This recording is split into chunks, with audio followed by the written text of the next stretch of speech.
Bismillahirrahmanirrahim. Assalamualaikum warahmatullahi wabarakatuh. Perkenalkan, nama saya Siska Amalia. Saya salah satu mahasiswi di Sekolah Tinggi Agama Islam Sukabumi. Saya di sini akan menjelaskan mengenai manusia sebagai makhluk budaya, yang dimana saya buat video ini untuk memenuhi tugas dari dosen, yaitu Bapak Denda Renaldi Hadinata MSI.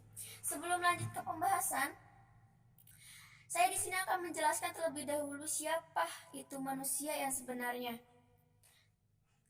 Kadang kita suka bertanya-tanya kan, siapa sih manusia? Kita sebagai manusia itu kita diciptakan dari apa gitu kan? Bahwa manusia itu diciptakan dari tanah. Ada yang bilang juga bahwa dijelaskan juga dalam Al-Qur'an bahwa manusia itu diciptakan dari segumpal darah. Nah, di sini saya akan membahas mengenai secara umum bahwa manusia adalah makhluk Allah yang paling mulia, yang paling sempurna, yang Allah ciptakan. Karena apa? Manusia itu berbeda dengan makhluk yang lain. Manusia diberi akal pikiran agar manusia itu bisa berpikir, bisa membedakan mana yang baik dan mana yang buruk, yang dimana dijelaskan juga dalam Quran surat Al-Isra ayat 30 yang berbunyi, A'udzubillahi minasyaitonirrajim, Bismillahirrahmanirrahim, walaqad karramna bani Adam, yang artinya bahwa sesungguhnya telah kami muliakan anak cucu Adam. Quran surat Al-Isra ayat 30. Di situ sudah dijelaskan bahwa manusia itu makhluk yang paling mulia di antara makhluk yang lain, makhluk yang paling sempurna yang Allah ciptakan. Nah, sudah jelas dan bahwasanya hakikat manusia itu sendiri itu bahwa Allah menciptakan bukan hanya dengan manusia saja. Allah menciptakan bumi ini sebagai tempat persinggahannya manusia, yang dimana bumi ini mempunyai sifat wujud atau ada, yang jelas bahwa bumi ini jelas adanya gitu. Selain bumi, Allah juga menciptakan yang namanya tumbuhan, yang tumbuhan ini memiliki sifat hidup dan memiliki sifat wujud atau ada.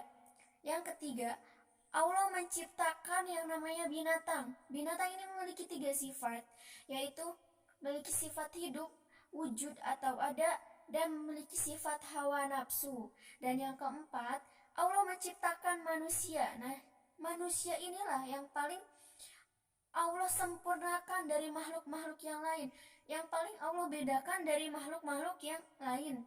Karena apa? Manusia ini memiliki 4 sifat, di mana manusia ini memiliki sifat wujud atau ada, memiliki sifat hidup, memiliki Allah anugerahkan kepada manusia itu hawa dan nafsunya, dan yang terakhir itu Allah anugerahkan kepada manusia itu akal dan pikiran. Beda dengan makhluk-makhluk yang lainnya, dimana kita sebagai manusia, apalagi manusia itu sebagai makhluk yang berbudaya. Nah, dimana budaya ini merupakan makhluk yang berkemampuan menciptakan kebaikan. Jadi manusia ini dikodratkan sebagai makhluk yang menciptakan kebaikan, kebenaran, dan bertanggung jawab atas apa yang ia lakukan. Merupakan suatu tanggung jawab, yang dimana tanggung jawab tersebut menjadikan manusia itu menciptakan sesuatu yang berharga, menciptakan sesuatu yang baik dari antara yang lainnya. Nah, budaya di sini juga menjelaskan bahwa budaya atau apalagi khususnya budaya di Indonesia, atau paling tidak dalam saya akan menjelaskan tentang budaya itu sendiri. Nah, budaya menurut secara efisien atau secara keseluruhan, budaya itu bisa dikatakan atau bisa dinamakan dengan kebudayaan nasional, kebudayaan lokal, kebudayaan luar negeri, yang dimana kebudayaan di Indonesia itu sendiri dengan kebudayaan di luar negeri itu sangat berbeda sekali. Karena setiap negara atau setiap di Indonesia pun setiap wilayah itu memiliki kebudayaan yang sangat berbeda. Dimana contohnya salah satu kebudayaan di saya sendiri gitu ya, kayak contohnya tuh kayak peringatan Maulid Nabi itu emang kita sebagai agama Islam emang bukan tidak wajib ya, karena emang kita sudah ada tradisi itu bisa dikatakan dengan kebudayaan lah ya, kebudayaan di suatu daerah tersebut. Nah di tempat saya itu kayak memiliki suatu kebudayaan bahwa dimana memperingati peringatan hari kelahiran Nabi itu dengan cara ditambahkan dengan kebudayaan di saya. Nah di kebudayaan di saya itu yang namanya ngebumbang. Nah ngebumbang itu kayak semacam kita nih sebagai wilayah yang berada di wilayah tersebut itu kita membawa kayak sayuran hasil panen kita satukan dengan di apa sih namanya, dengan warga yang lain. Jadi kayak kita untuk membuat suatu kayak keranjang sayurannya. Itu keranjang sayuran itu kayak emang kita udah tradisi setiap setahun sekali di setiap kelahiran Nabi, itu namanya ngebumbang. Nah dimana kadang problematika yang ada di apa sih namanya, di tradisi, di kebudayaan di suatu daerah atau di suatu negara, khususnya di negara Indonesia ini, kadang sekarang sudah mulai agak memudar. Karena apa?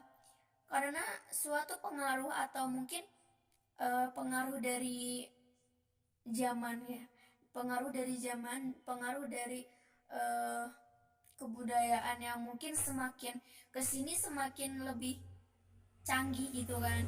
Nah kadang problematika yang ada di kebudayaan Indonesia itu sendiri itu pertama, kadang kita faktor yang bisa mempengaruhinya itu pertama dari bahasa.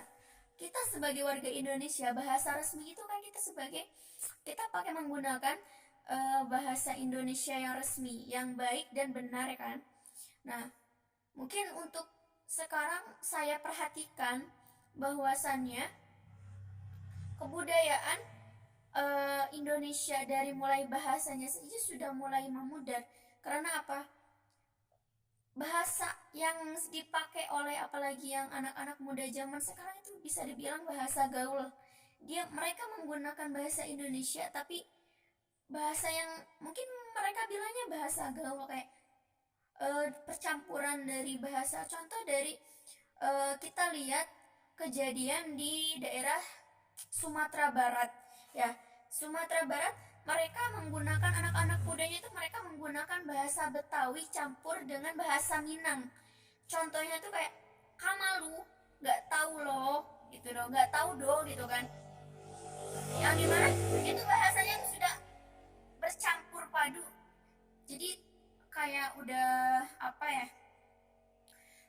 Kayak udah campuran, dan itu tidak menggunakan bahasa resmi, bahasa yang tidak sesungguhnya, yang dimana kita kaidahkan menggunakan bahasa Indonesia yang baik dan benar gitu kan. Selain dari bahasa, dari gaya berpakaian, kadang kita kalau misalnya lihat dari gaya berpakaian orang Indonesia, kadang orang Indonesia itu menggunakan pakaian adat kebarat-baratan, yang dimana padahal Indonesia itu kayak sekali akan yang namanya budaya, apalagi kan budaya Indonesia itu terkenal dari baju, itu baju batik. Nah itu kan kadang budaya kita malah diklaim sama luar negeri kan. Waktu itu kan sempat ada kejadian bahwa batik di Indonesia itu diklaim oleh Malaysia gitu kan.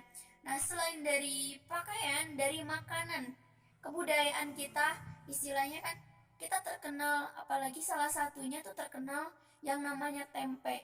Dan ternyata makanan tempe itu bisa diklaim juga oleh orang luar negeri, yaitu apa? Oleh negara Amerika. Dan itu sangat sayang sekali. Bahkan orang negara luar pun mengapresiasikan kan makanan yang khas dari kebudayaan Indonesia. Tapi kenapa kita sebagai orang Indonesia tidak merasa bangga, tidak merasa menjaga suatu kebudayaan yang ada di negara kita sendiri. Bahkan sekarang di negara kita yang sedang lagi booming-boomingnya tahun 2020 ini mengenai virus COVID-19, yang dimana virus tersebut terkadang banyak yang berpendapat bahwa virus tersebut menyebar dari awalnya itu dari Cina atau Wuhan, yang dimana orang-orang Cina tersebut dari faktor makanannya yang mungkin kurang higienis, dan bahkan sampai kita sebagai warga Indonesia pun kena imbasnya gitu kan. Jadi kita sebagai warga Indonesia kadang suka suka lebih ke luar negeri, tidak ini ke negara kita sendiri gitu kan. Dimana sekarang dampaknya tuh bukan dari Indonesia saja, dari negara lain pun, bahkan dari belahan dunia pun kena dari dampak virus yang sekarang mungkin lagi booming sekali gitu kan. Menurut saya, pendapat saya pribadi sih ya, mungkin dari menyebarnya virus COVID-19 ini sebuah teguran dari Allah, yang dimana kadang banyak berpendapat antara ulama serta pemerintah ya. Pemerintah lebih menganjurkan kepada warga negaranya itu untuk lockdown, diam di rumah, stay at home. Sedangkan para ulama sebagian ada yang menganjurkan kita bahkan tempat beribadah pun harus dikosongkan, bahwasanya virus tersebut sebenarnya asal kitanya bisa menjaga menjaga pola makan, menjaga kesehatan, itu insya Allah nggak bakalan kena yang namanya virus COVID-19 gitu kan. Karena suatu kematian kita sudah ditakdirkan oleh Allah, jadi nggak boleh takut lah yang namanya virus COVID-19 kayak gitu. Tapi untuk jaga-jaga, kita sebagai warga negara juga kan harus menuruti apa yang dianjurkan oleh pemerintah gitu kan. Istilahnya kita seimbang antara beribadahnya siap, menjaga pola makan siap, dan menjaga kesehatan pun siap. Jadi biar semuanya seimbang. Mungkin hanya itu saja yang bisa saya sampaikan. Kurang lebihnya saya minta maaf. Wabillahi taufiq wal hidayah. Wassalamualaikum warahmatullahi wabarakatuh.